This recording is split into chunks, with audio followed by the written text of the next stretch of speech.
Hey, sis, listen. This is your girl, Nana, and I am here with my girl. Miss Chop, y'all. Hey there. Hey. So, we are so excited because we have our very first interview here on the Good Sis podcast.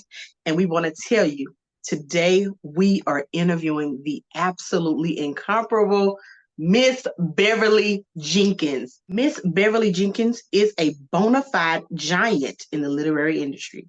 She is the recipient of the 2017 Romance Writers of North America Nora Roberts Lifetime Achievement Award, as well as the 2016 Romantic Times Reviewers' Choice Awards for historical romance.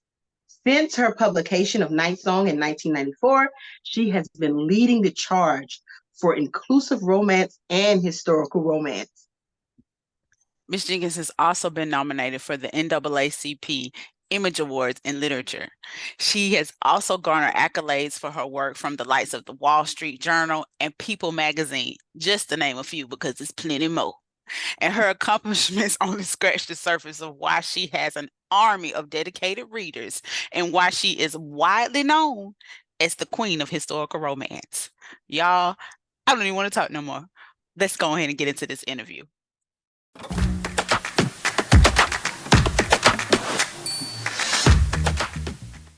Welcome, y'all, to the Good Sis podcast, where we celebrate all things Black literature. I'm Chop, and I'm here with my good sis, Manna, hey everybody. Hey girl, hey girl. I told you earlier, but you are looking amazing. You're looking Thank amazing. you. But I listen, drink my y'all. water. I Yeah, drink my water. but she's drinking coffee. Praise Jesus. Okay, listen, y'all. Today we are here talking to the incomparable queen of historical romance. The queen. The queen. Look, she already gave me permission. I can call her Mama Bev. Y'all can't do that, but I can. The Beverly Jenkins. Welcome to the Good Sis podcast, Mama Bev. Welcome to the Oh, Good Sis podcast. Oh oh, my thank goodness. you, ladies. I'm so honored to be here. Loved meeting you guys this summer. So thanks for the invite. We thank you so much for coming and agreeing to talk with us. Like I'm probably gonna be smiling the whole time. I told For sure. Mana yesterday I was gonna be showing the side auntie gap all probably the whole interview because I'm just so elated. But today we're gonna talk about or try to stay on task talking about your Women Who Dare series. Okay.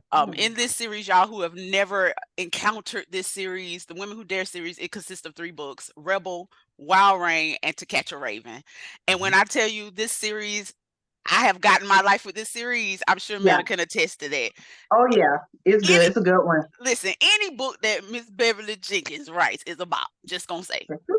Just gonna say. But Thank we're you. gonna dive right on into these questions and get into this interview and just pick your brain a little bit. Okay. So Miss Bev, we want to ask first, why historical romance? Out of all the genres, what brought about your interest in historical romance? Well, I grew up in an era where I've always loved a good love story. Okay. And I grew up in an era where we were not represented on the page, we were not represented on the large screen, we were not represented on the small screen, and especially not love stories. Right. So, and I grew up with Black history in my home. I tell folks my mama was Black before it was fashionable. So you put together those things, and I read everything. I'm a big fantasy reader, big nonfiction reader, mysteries, all of that. And historical romance because it was the first thing that sold, basically.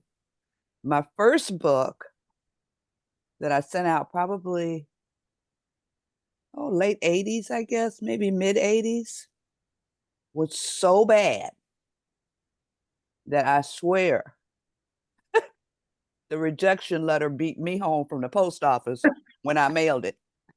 That's how bad it was, It was right? bad. What was I it? What mean, was the title? well, it turned out to be Edge of Midnight. Really? Yeah. But I didn't know what the hell I was doing. His first book, right? So we'll get to the Edge of Midnight story in a minute. But anyway, so I was writing And like Toni Morrison said, if there's a book that you want to read and it's not out there, then you need to write it, right? Right. Mm-hmm. So I was not writing for publication. I was writing just for me. I was writing a love story with a Buffalo soldier and an Oberlin educated school teacher. And I was working on it after work. I was working at the Michigan State University Library. Mm-hmm. And this is BC before children.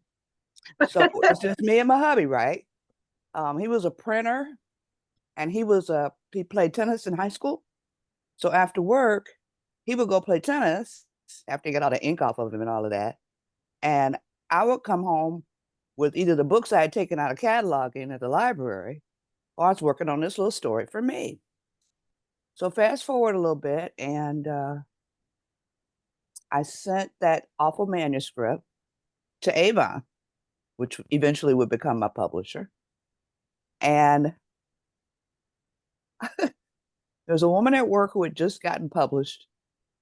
She's a white colleague. I was working at the Park Davis Library, pharmaceutical, one of the big first pharmaceutical companies. And she had gotten published, and we were celebrating her. And I told her about this book I was working on after work. And she said, well, she wanted to see it. So I brought it in for her, and she loved it. And she said, you need to get this published. I'm like, where? Because back then, mass market was closed to us. Nobody publishing our stuff. So I swear she harassed me every day at work. When are you going to find an agent? When are you going to? So to shut her up, I sent my manuscript to a lady named Vivian Stevens. And Vivian was probably one of the first, if not the first, well, she was the first Black editor at Harlequin. She basically started American romance.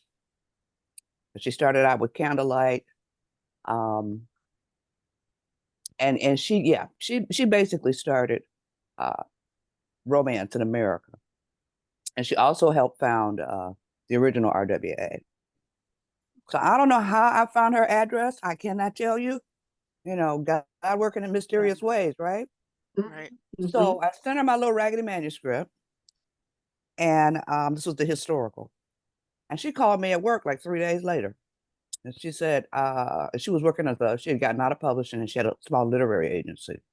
And she said, I want to be your agent. So let's do this. So we did, and it took, I don't know, a year and a half. And I got enough rejections to probably paper this, my house, your house, and your mama house, and your auntie house, because they didn't know what to do with it. Yeah. I mean, they said great writing, but there was no box for it, because a 19th century story with Black people should have been about slavery. Right. It should not have been about a Black school teacher, a Black Buffalo soldier living in an all-Black town in Kansas. You know, and the New York folks are like, what the hell are we supposed to do with this, right? So, you know, basically 30 years later, here I am talking to y'all. So history was been easy for me because I worked in libraries most of my adult life, and I knew what to look for. And like I said, my mama schooled me right, bringing us up. I'm the oldest of 7. So historical romance is what it is. My books of choice. So what about the concept of women who dare? Did that something that came down the pipeline from publishers, or was that your idea that you want to highlight these post-Civil War women? What about that concept? Well, I mean, if you read my books, you know all my women dare. Mm-hmm. Yes, they do. So yes, they do. You know, and when I started out, everything was standalone. We didn't do very many series. And my editor, Erica at the time, said, all right, we need to get us a name. So she said, well, how about Women Who Dare? She said, because your heroines always dare. So I was like, okay, yeah, fine. Okay, yeah. So, I'm an easy date with her. She and I were together for many, many, many years. So Women Who Dare. So we had, I had to remember who the titles were this morning. So it was Rebel, who is Belinda, and that's a House of Levesque. Right. Yeah. And then Wild Rain, about Spring Lee and her newspaper man Garrett. Yeah. And then also To Catch a Raven, obviously Raven, Moreau and Brax. So Yeah. the women, I want to talk about the differences in these women since we're talking about them. Okay. They are very different. We, like we said, we have Belinda. She's very demure. She's a school teacher. We have Wild Rain. She is gun toting. She wearing men's clothes most of the time. And then we have Raven, who is this chameleon, and she's able to be whatever she needs to be when she needs to be it. So, is there a particular quality that all of your heroines have to have? Like, is there something that's gonna thread them all? A Beverly Jenkins heroine. Yeah, it's okay. Me and Brenda get mixed up all the time. I know. I love y'all so much, and y'all the two BJs of our heart. I know it's okay. It's okay. We, like I said, we deal with it all the time, and she's a good friend, so no worries. The thread that runs through all of them, from Carol Lee at the beginning to Raven at the end. Dorothy Sterling, her book, We Are Your Sisters, Black Women of the 19th Century, said that the reason Black women were so relatively successful after the Civil War was because they had three gifts. They worked, whether they were enslaved or free. They had a commitment to community action and community support. And three, they pushed the envelope on gender and race. And if you think about my heroines, some of them have one, some of them have two, some of them have three. And it's not a conscious thing. It's like when they show up on the page, they tell me who they are. Because I'm a pantser, I'm not a plotter. I'm not, I don't do all that outlining because all of our writers are different. And I'm a pantser. I write by the seat of my pants. I don't know what the hell I'm doing at the first. I may have just a little bit of a spark of a character or a spark of a story, and I go from there. But all of these women, whoever they are, all have one of those three gifts. And if you think about it, we're still doing that. I mean, even though Kamala lost, that's pushing gender and race. Yeah. Think about Judge Brown, the sister who's the new Supreme Court justice. Oh, yeah, Kavanji. I think that's how you say her name. Yeah. So look at y'all, So we're all working, committed to the community, and pushing the envelope on gender and race. So all of my heroines hold those three qualities, as do the three women in the series. So they just show up and show out. That's awesome. And you know what? The crazy thing about it, when I think of women who dare, I'm always gonna think of Teresa July. Like anybody dare Teresa July there, but that's another time. Yeah, that's another story, right? That's right. That's right. One more thing I want to touch on about the women in this series and in many others, there is this sometimes there's this theme of women who have to defy their fathers. Back then. And in Rebel's book, we find out that her father had set up this marriage for her to pay off a debt. It's almost like a slave sale. Mm-hmm. Can you talk about the misogyny in that time and this almost ownership dynamic between the fathers and their kids, particularly their daughters? Yeah. There's almost like an ownership dynamic. Yeah, the patriarchy was alive and well back then. Mm-hmm. If you can compare that to where they're trying to take us, right now. Yeah. But, that's the way society, I mean, I grew up in the 50s, and in the 50s, you couldn't even get a credit card if you were a woman without your husband's permission. So the times, we had very little, even then, well, back then, very little agency. It was the way it was set up. I mean, we couldn't vote. So, of course, it translated to families also. Even today, you have men who value their sons more than they value their daughters. Not all of them. Which is crazy because them daughters really be there to the end. But we can go. We ain't going to go in there. Right, right. So, and also back then, education was not pushed, even though Black women were one of the most educated demographics in those days, just like now. But you rarely went maybe 25 miles away from home. So you wound up, your circle was very, very small socially.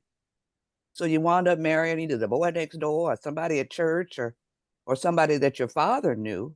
And a lot of marriages back then were business transactions.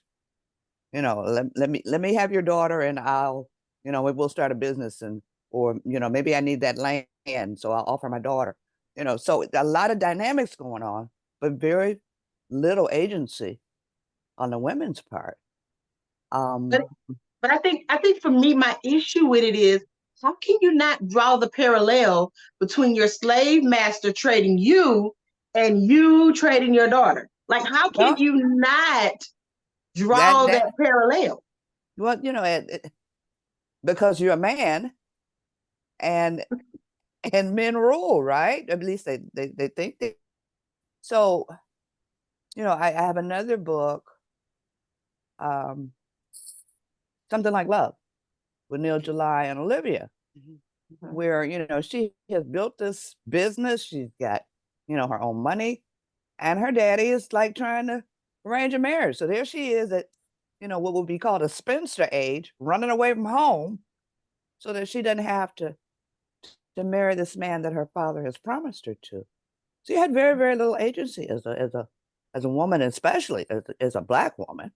But we were out there working because most of the time we had to work. So we had a little bit of agency within our own communities, because we roll on what Black women control and do in church and businesses and, hair shops and seamstresses and all of that. So we weren't just sitting back eating bonbons and being waited on. You're talking about community. That was actually just rolls right into my next question about the common thread in your book that I love, and a lot of your books that I love, is this relationship among the women. It is the Juliana Levesques of the world, and just how they embrace other women and they need each other, even with white supremacy, even being Black, but also subculture of being a woman. It's how they need each other. Can you talk about the importance of the female relationships in that time? Well, the only people that was going to save us was us. So you have in those earliest communities, because most of the major communities for the free Blacks in the North was on the East Coast, Boston and Connecticut and Rhode Island and all that, because that's where the first slave ships came in. So you had these small free societies there, and there was no such thing as Medicare or, the Red Cross or any of that. So we had to take care of ourselves. So a lot of the first communal communities or societies or whatever started with these Black women, whether through the churches or whether through the communities. You had book clubs back then. You had Black abolition societies back then. You had the small Black schools that were taught in people's basements and in their, their sheds. And a lot of this was fueled by Black women. There's a group of women in Philadelphia through Mother Bethel, and they called themselves the Daughters of Africa. And they were, most of them were washerwomen and domestics. And they formed this group to take care of elders and people who were sick and people who needed to be buried. And they didn't have any, not very much money themselves, but they would take whatever little pennies they had left over at the end of the week and pool them and buy groceries and help bury folks. And, and so we have always built on that kind of a tradition of taking care of each other. So I like to highlight that in my books because we would not be here without each other. So yeah. I love it. It makes me think about not to veer too far off, but it makes me think about Hester Wyatt. Yeah. During that time, Hester was Indigo, which look, Night Song is my favorite book, but Indigo is the next one. Yeah. And it just made me think about how she risked her life to have these people come into her home and take care of them. And she just, there you go, Indigo. Yeah. And she had such a sense of community. Yeah. She has such a sense of community, much like most of the women, all of the women that you write about. I just love it. I'm just so tickled. Okay, go ahead, ma'am. And that incident in Indigo where she changed clothes with the woman that was in jail, that really happened. That really happened. Yeah. It was during, they call it the Blackburn riot. In fact, it took place in Detroit, which is my hometown, right up the street from me now. They went in and changed clothes and got Miss Blackburn out of that jail and took her across the river into Canada. And the sheriff was like, "What the hell are y'all doing? Who are you?" So I try and, well, I don't have to make stuff up because our history is so rich and so deep and so rooted that, people like, that really happened? Yeah. And that's why I put the bib list in the backs of the books too, for those who want to do more research. So you don't have to figure out, well, where did she get this? Or how do I find out more? Go to the back of the book, I list the books, and go from there. But yeah, there would be no country without us. There would be no America without us. So, and I also write for the brothers too, because they don't get no flowers at all. The only flowers, the only thing we know about Black men, according to mass media, is that they're deadbeats, they're, drug dealers, they're thugs, all that. But there'd be no America without them either. I mean, they were fighting for this country before there was a country. I mean, with the French and Indian Wars, before the American Revolution, there were Black men fighting there. They fought in the Revolution. They saved Andrew Jackson's ass down in New Orleans with the War of 1812. So, and you had the Buffalo Soldiers who were put up the telegraph poles, who, escorted these wagon trains across, the Indian Territory. And nobody really respects them. So I write for the brothers too, because I love me some Black men. And yeah, there's some you want to run over with your car. Come on. But the majority in my life have always been heroes. So yeah, so I try and highlight them as well. In case there's any brothers listening, get my books.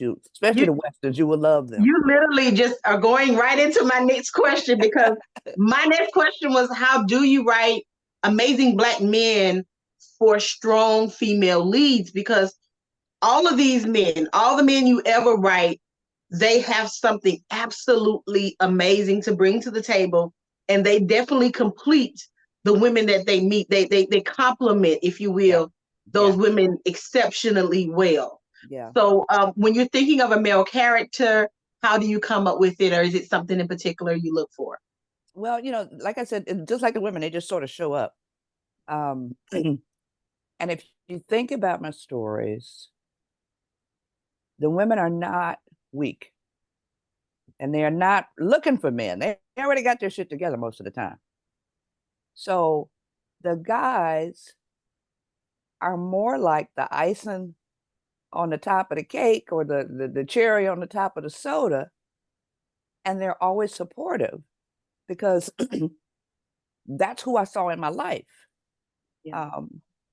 When I first decided I was going to write, like I said, I didn't plan on, I would just want to work in a library the rest of my life. I didn't plan on writing no books. So when I told my husband I was going to write, he said, "What do you need?" He didn't laugh. He didn't, "Baby, what you need?" So he brought me my first typewriter.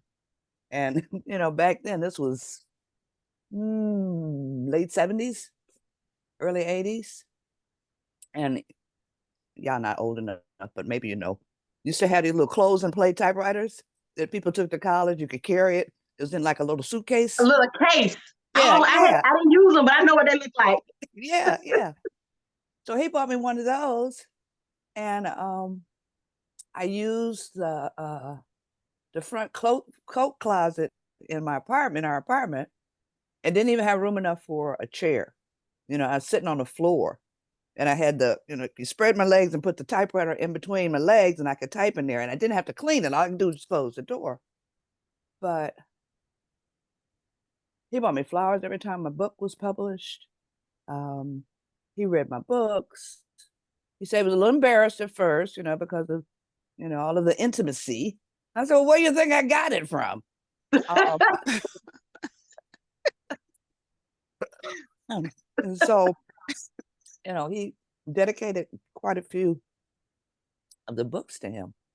But, I looked at my uncles and my aunts and how supportive they were of their wives, and the people at church, and all of us, know about these little old couples at church who've been married for 1,000 years, and they still holding hands going to the car after the service. So, we all have positive images of the men and the women. And basically that's, where my men come from. They're supportive. Some of them are jerks, but, after that woman cut them off at the knees, they get their stuff together. That's right. So I have fun doing what I do. I really, really do. Wow. So, I mean, these questions are just flowing because you just touched on the next question, which is, I know that you say you just write. You let your characters speak and you just write. But are there any memorable moments from your writing, your interaction with readers or anything, or your family or whatever that relates to your books, to this series or any of your books? The first eerie kind of thing that happened to me were the Indigo letters. If you haven't read Indigo, there's a series of letters at the beginning of the story. Because the book is the kernel that's kicked it off was reading a passage that said, was an ex-slave, a freed slave, I guess I should say, who said he knew a man named Wyatt who was free, who sold himself into slavery for the love of a woman. And that just stopped my heart, right? So I was writing Indigo, and about maybe a third of the way through the story, it was like this man tapped me on the shoulder and said, I need you to write these letters to my family. Wow. To let them know what happened to me. And I swear, these letters poured through me. There were no typos. There was no second draft. When I got done, I was soaking wet. I was in tears. One of the eeriest kinds of experiences I have ever had. One of the memorable experiences I had was my elementary school teachers were still alive when my first set of books got published in the mid 90s. And they came to signings in Detroit. And so you look out and you see your second grade teacher and your fourth grade teacher and your third grade teacher, and they're crying and I'm crying and my mama's crying. This has been such a blessed life. It's like, or my mom, she would change books around in the bookstore. She would say, well, they had your books on the bottom. I was like, Ma, they're in alphabetical order. I don't care. I don't care. And she called me one day. She said, I had to run out of Target today. I said, what happened? She said, I was moving your books around and I looked up and there was a camera above my head. So I ran out of it's like, Ma. So, and meeting all these women, I feel like I'm connected to to every Black woman in this country through these books. When I lost my husband, my ladies on this was Yahoo groups back then. They were so supportive, you know, regardless of what I was doing during the day.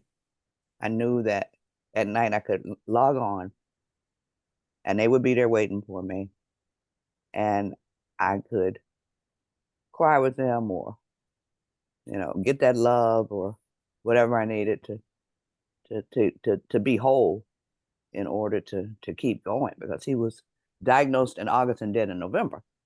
You know, so yeah. So I have a special thing for my readers. And I told them that when I count my blessings, I count them twice. So add yourselves to the family. But it's just been a crazy, wild, who'd have thunk a little colored girl from the east side of Detroit, you know, would be touring the country and giving speeches and meeting folks and writing books. So I'm grateful. Every day I get up, I'm grateful. So thank y'all for adding to, because without y'all, I wouldn't be here. You know, that's why I am so grateful for my readers, because, you know, y'all pay my mortgage every month. Y'all help me put my kids through college. You know, y'all buy my cigarettes, you know, which is what I'm on now. Right now, I got a book due Monday. So I'm living on nicotine and caffeine, and, you know, and y'all buying my coffee. So, you know, between my readers and my late husband, you know, I wouldn't be here without either one. So always grateful, always. Well, baby, we're going to keep buying as long as you keep putting it out there. Hey, I'm telling you, like when you know, not to veer off too far, but when I discovered you, I think I had just got laid off on my job back in like 2015. Was it 2015? I had been working at the hospital for a number of years, and then they started doing some moving and shaking, and I ended up being let go. And that particular summer, they were having a children's reading program at the library. And so I took my 3 girls, and when they were in their classes, I had to have something to do. So I started thumbing through the books, and always just been, you know, I was drawn to the African American section, because, you know, we have that section in the library. So I was drawn, we got a section. So, you know, I was drawn to that section, and I got to flipping, and I think it was Destiny's Embrace that I came across. Yeah. And I got it, and I sat down and I started reading. I'm like, wait a minute, what is this? And I read that book so fast, and then I was at the library all the time looking for Beverly Jenkins books. And I'm like, hey, can you find, and then I stumbled upon the Blessings on Blessings series. So it's like you have been a part of my life since 2015. Oh, bless and you. we just love us some Beverly Jenkins. Like there's no way we could talk about books. There's no way we can talk about Black literature. There's no way we could talk about Black royalty if we're not talking about Beverly Jenkins. Oh, bless you. For sure. You have to be included in the conversation. So you appreciate us, but baby, we appreciate you. Sure. Thank you. So I want to jump into a question. Okay. Look, just gonna veer off a little bit now. In nearly every book, on Bell, you got us riding on these Jim Crow trains. Yeah. Every book you bring it up these Jim Crow trains. However, in Rebel, you highlight the segregated streetcar system. And I know it's mentioned in the author notes of the book, but can you speak more about the historical context behind that, the research that was involved behind that, depicting the accuracy? So you're talking about the Jim Crow stuff? The streetcars, the segregated, because in the Jim Crow, we always hit on that Jim Crow train. Every time I turn around, somebody on that darn train. Well, that's how we travel. Well, yeah, but in Rebel, you highlighted the segregated streetcar system. Oh, yeah. Well, you know, you think about Rosa Parks, right? I mean, same kind of thing. And Black women and some Black men sued these people all over the country I'd be well, sued the people, where she was living. They would either make you ride in the back or you had your own car that you had to ride in. So it was part of, the fabric of American culture, segregation. When I was in New Orleans, I've been there a couple times and talked to some of the people, and I said, well, okay, we couldn't go on that side of the street. We had to stay on this side of the street. So, I mean, it was how this country was set up. Yeah. So, it was stupid. Segregation was stupid, but it was part of the fabric of this country. I mean, even in the North, when I grew up, if you tried on a pair of shoes, you had to buy them shoes. They did not put them shoes back in stock. Wow. And when we went to get our Easter hats at Sears, they'd follow you around to make sure you didn't put the hat on your head. You had to hold it above your head and look in the mirror. So just kind of imagine what it'll look like on you. Right, imagine, yeah, how dare you put black cooties on the Easter hat, right? So, but even with libraries, I know that there were some places in the South where they wouldn't even let us in. And in Detroit, when my mama, because she grew up in Detroit, born and raised, she proud to tell you, I'm a city girl. They wouldn't let her take books home. They didn't. They had the black books in the section behind the desk, and you had to ask for them, but you couldn't take them home. So she was like, I don't care. So she would sit there. She said she'd spend her whole Saturdays sitting there reading, Langston Hughes and the rest of the Harlem Renaissance and, all of those folks.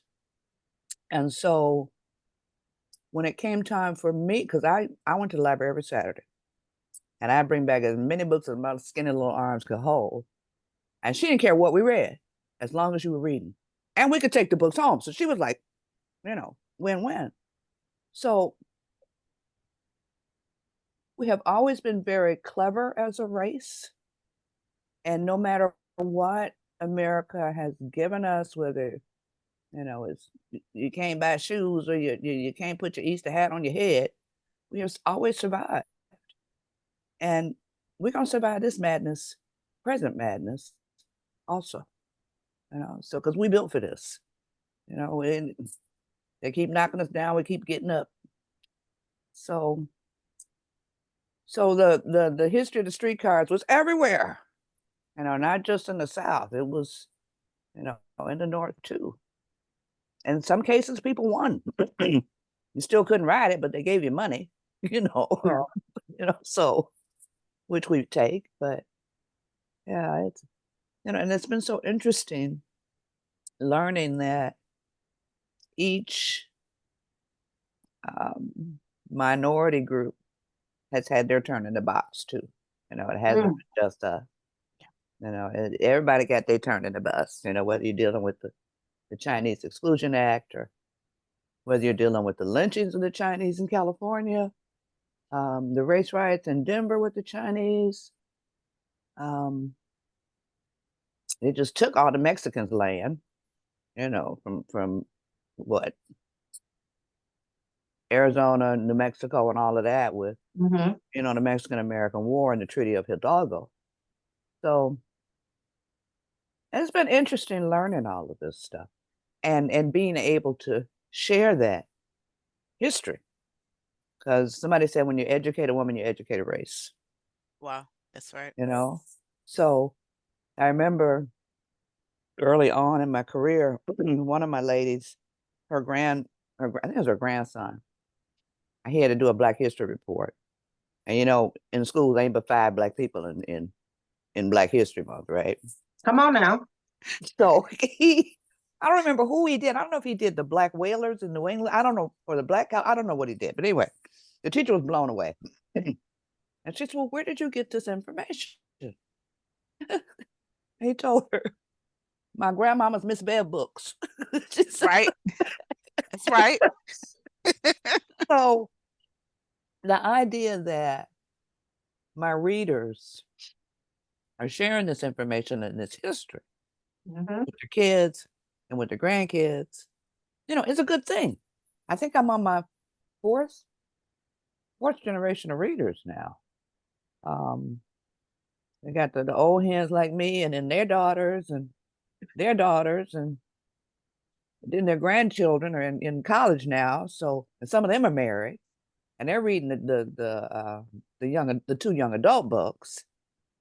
So, we keep on reading, we'll keep on learning, we'll keep on, surviving, keep on being radicals, keep on putting this country's feet to the fire, making them live up to the Constitution. So, Right. Yeah. Your books seem to have a central theme that's surrounded by education. Yeah. It seems like it's important to you to show that how important education is. Yeah. And Man, I'm sorry, go ahead. It's important to us. I mean, that was one of the things that the newly freed wanted. If you read the history stuff, one of the things they wanted was to work without the whip, to be paid for their labor, and to educate their children. It's one of the top 3 things that they wanted, was because if education wasn't so powerful, why were they trying to keep it from us? That's right. Can I ask a quick question about that? You made me think of something. And I don't want to get too far off into what we're dealing with today, but I know if you've been watching the news, there's been this whole talk about the Department of Education and schools who teach Black history and teach anti-American history, whatever that means, right? Right. But how do you feel like a responsibility or a pull with those of us who are in this literature world, those of us who read, blog, write, talk about, podcast, Black history? Like, I feel almost this activation that we have to do this now. It's no longer for fun; it's for survival. Right. Like, are you feeling that? Oh yeah. Whenever I come across something, because I left Twitter, I'm on Blue Sky. Got to. It's like, never mind. But even I have always posted whatever I find that has to do with our history. As long as my books are in print, those bibliographies will stay alive. We're going to hopefully keep libraries. But we have to, it's our responsibility, and we already have an oral tradition. Right. So, we pass that stuff down orally.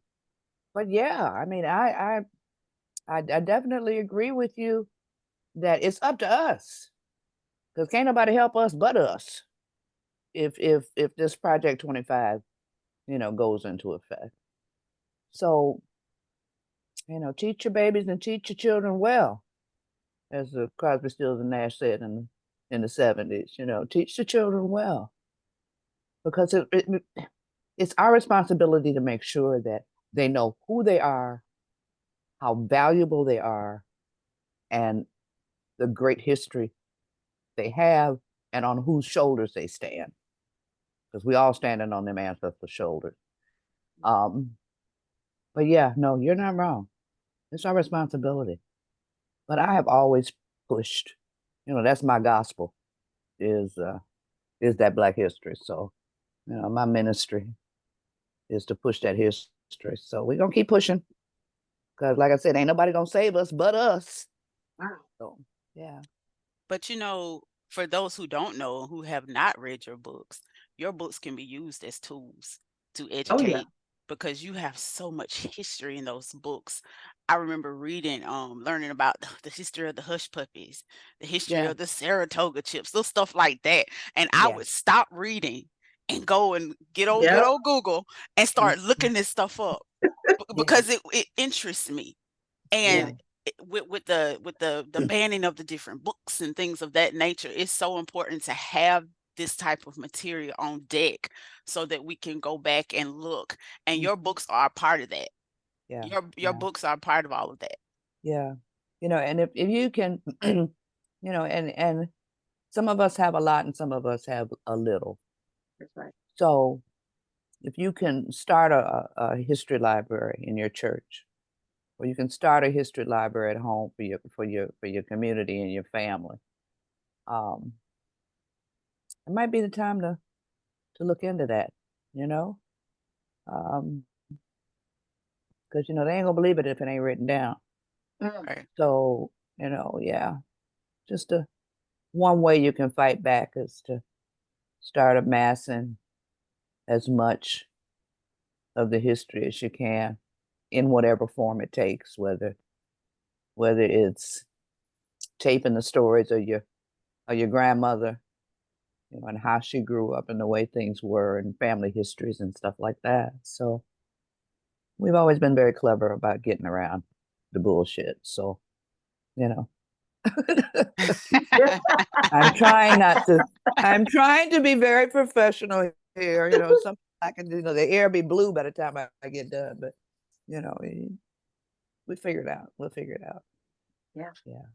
So in the series, because I know you mentioned the newly freed slaves earlier, but in your series, well, there's a stigma against in the Black community against the born free slaves and the newly free slaves. Well, all of them dealing with supremacy, the white supremacy, but it was a clash between the freed slaves and the ones that were born free. Right. Why do you think that was? I mean, because it was just like colorism today. Yeah. We deal with colorism today. But, it was interesting, that whole dynamic played out mostly or prominently in Louisiana, because you had the gens de couleur, the free Blacks, the free French Creoles. They couldn't vote. In fact, they sent a contingent of people to Washington to talk to Congress or talk to Lincoln or whatever about making them separate from the newly freed so that they could take advantage of, whatever they thought they were going to take advantage of. And they told them, no, you Black just like the rest of them. So your asses back to New Orleans, and so, but and it's also about class. They had a lot more money than the newly freed. So they finally got it together. The freed and the newly freed realized that they were in this mess together, and so decided to pull together. But you still have that class society. It's like this quote that I heard, that people don't really want equality, they want privilege. Right. And that's in every race, across genders, across socioeconomic status. What a lot of people won't admit is they don't actually want equality. They want a piece of that privilege. Right. Right. And whoever they can put down under them, even if it's from their own race, even if it's from their own gender, they'll do it just so they can have the privilege and the ability to look down on somebody else. Amen. Amen. Yep. Yeah. That's why I love the Juliana LeVex of the world. When you read about Juliana LeVex, she was a woman of status. Yeah. But she wasn't that girl. She wasn't the one that didn't want to lend a helping hand. She had a sense of community, and she really had a heart for those people, those women that she encountered, for Sable, for Linda. Because if you remember the people, the women in the town were saying, "Oh, well, Sable is a slave. Who is this slave girl you bought?" And Juliana is the woman at the top of the social ladder. And she's like, "Well, this is my daughter-in-law." Yeah. It's like, hello. Yeah. Hello. Yeah. And she was petty. Yes. She showed up in Raven. That I needed to have closure on that story with Archer's wife. Oh, the one who pretended to be a madam. Right. Yes. Yes. So, because the woman in Raven was the one that put her life in danger. And because in the beginning of her book, I want to say Harriet Tubman sent her on a mission, and some kind of way, somebody found out about the mission, and that's how she ended up getting caught. Right. Is that the one we're talking about? Yeah. Yeah. And that woman that's in Raven was the one that betrayed her. That Pinkerton. Yeah, the Pinkerton. Yeah. So Juliana's like sitting in that coach going, hello, remember me? So yeah, she was petty. She said, you tried to kill my daughter-in-law. What's wrong with you? Do you know who you do? So yes. Yeah. So Mama I Bell, one thing I love about the Levesques is how their enemies always get shipped off. From Indigo, so they will tip you right on off. I love it. what do they call it? It's a word for it. Shanghai is it Shanghai? Shanghai? No, they're not Shanghai. Yeah. I can't remember. It's Shanghai. Yeah. Even the he was Shanghai. Yes. Yeah, he was Shanghai. Even the old pirate, he dropped somebody off on an island, left them. Dominique. Yep. So Mama Bell, what can all the Beverly Jenkins fans expect from you next? Like, are you working on anything? Yeah, I'm trying to get this working on the very last book in the Blessing series. It's book 12. It's the last book in the series, the last one I'm going to write, if I can get it done and get it to my editor on Monday. And publishing is in a flux right now. We don't know. They don't know what they're doing. I don't know what they're doing. But I have a romantic suspense that I have been promising my readers for the last, 15, 20 years, that I have been lying to them about finishing. So I'm trying to finish that. It's a part of the Detroit series. So I want to do that. And then I'm a big fantasy reader, right? I want to do a book with dragons. So I pitched the story to my agent. She absolutely loved it. It's like Wakanda with dragons, right? But it's also a love story. So I need to once I get done with this, with the Blessing series, I'm gonna put together a proposal. She says she'll need probably 30 to 40 pages to put it on the end of her fishing line to see who gonna want to nibble at it. And then we'll go from there. But I definitely got to get Sweetness's book done. He was a side character in Deadly Sexy. Sexy Dangerous. Which one is Max with the dogs? Okay, Sexy Dangerous. Yeah. Sweetness. He was the one where they holed up when they went to Detroit and they stayed at his place. And for some reason, the women, my readers, fell in love with this guy. And they said, we want his book. Oh, and that was another eerie kind of thing with him. I was writing it, just like I said, I've been working on it for 20 years. I'm writing a part, and I didn't know who he was, really. I didn't know his backstory. I knew that he ruled underground and Drake ruled above ground, right? So I'm writing a story, and his face just sort of lifted up off the page, and he's one of the brothers. He's Mike and them's brother. And I'm like, what the hell is this? What are y'all doing to me? So yeah, he's and I haven't decided whether he's older than Mike or not. I mean, Mike will be mad if it's somebody older than him.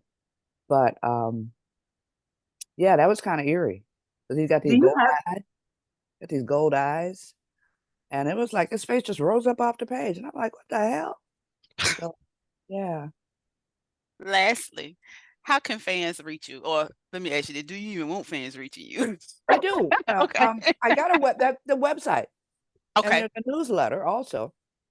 It's beverlyjenkins.net. There's a contact form there also. The fan email is authorbeverlyjenkins@gmail. They can hit me up on Facebook. They can hit me up on Blue Sky.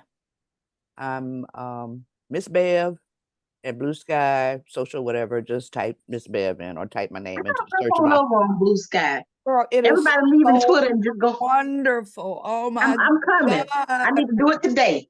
Oh, look for me so I can. Okay. But yeah, it's a wonderful thing because and the Twitter maggots are screaming because we don't put up with them. They got whole list of MAGA folks, and you can block them all at once. You don't even have to. You can just click. So they do starter packs. So they're over at Twitter whining about nobody will play with us. Just stay your asses over there. We don't want to. That's right. We got Black Sky. We got a Black Twitter going. There's a Black Books. There's Romance Landia, where all the romance writers are, and it's such a calm, relaxing place. Yeah, it's sort of like Twitter used to be. When it was community. Yeah, when it was community. It is wonderful. And I'm like, I need to stop playing. I got a book to do. I can't be on here playing with y'all all day. But it'll suck you in just like Twitter of old. So yeah, come on down and play with us. So yes. Yeah. And we will see you again 2025 at the Black Romance Fest. We will be there. Yeah. You still coming to Black Romance Fest? Yes. In fact, I think I'm giving a keynote. Ooh. So yeah, I'm coming. I'm not gonna do Steamy Lit because I'm gonna be in Houston the week before, and I'm getting to be a certain age and traveling back. I do want to say that Raven is one of the steamiest books that I've historicals. I was like, Mama, let me grab my clutch my pearls. But we'll talk about that when we see you. We'll talk about But everything's getting a little bit more explicit. But some of the older books are steamy that way, but in a different kind of way. Yeah. Not as graphically used. Not enough parts are talked about. But yeah, but yeah, I will see you guys there. Where else am I gonna be? Now, where are you guys at? Where are you?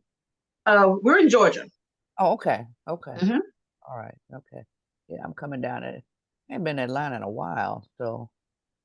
And I didn't even know anything about this book fest until it was sold out. It sold out within 15 minutes. Oh my God. We were trying to buy the tickets, and I was driving my car and I had to pull over, and I was like, Tara, I'm gonna buy these tickets now because girl, they saying they selling out. And literally after I pressed pay, 5 minutes later, she put the notice up on Facebook, hey, sold out. I'm like, oh my Lord. But thank God we got in. Oh, great. Yeah, it's like my pajama party. Yeah. That we didn't know. Wait a minute now, because let's talk about this pajama party, because we didn't know nothing about no doggone pajama party. We need to know about this stuff ahead of time. Yeah. Yeah, we've been doing this for, I don't know, 20 years or so. We stopped after for a while though, but this was the last one this year. Oh, they're getting so expensive, Yeah. But we figured we'd come up with some other way to do it. I just can't see charging my fans $400, over $400 for a weekend. And the hotels, now that the pandemic is over, just lost their minds with the way they up the prices, so. But yeah, I'm sorry y'all didn't know about it. It's all right, because I'm pretty sure that it's because you love us so much. You love us. We ain't talking about the rest of them fans. We talking about us, the Good Sis Podcast. I'm pretty sure because you love us so much, you'll figure something out for us. Yeah. Just us. Yeah, for y'all. Yeah. Yeah, for us. Yeah. We're going to track you down. We're going to track you down for sure. Yeah. All right. I just enjoyed this so much. Yes. We have enjoyed you. I tell you, we was nervous. I'm telling you, Miss Bev, I put on perfume. And I was like, you damn nut. I was like, she can't smell you. I'm dressed from head to toe. Dressed from head to toe. I'm honored with the respect. Yeah. Yes, ma'am. Dressed from head to toe. And I'm hearing clothes I've been wearing for the last 4 days because I'm on deadline. Because you working. You working, baby.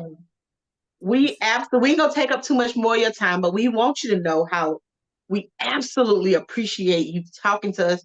You are for sure a giant in this industry, and our little podcast is brand new, and you're our very first interview guest. So okay. it's insane for us to be talking to you, and we want to thank you for joining us today on the Good Sis podcast.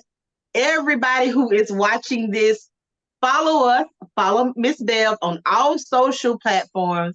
Like, share, subscribe, and remember, if you love a good book, then you are a good sis. And that's our show, y'all. Bye.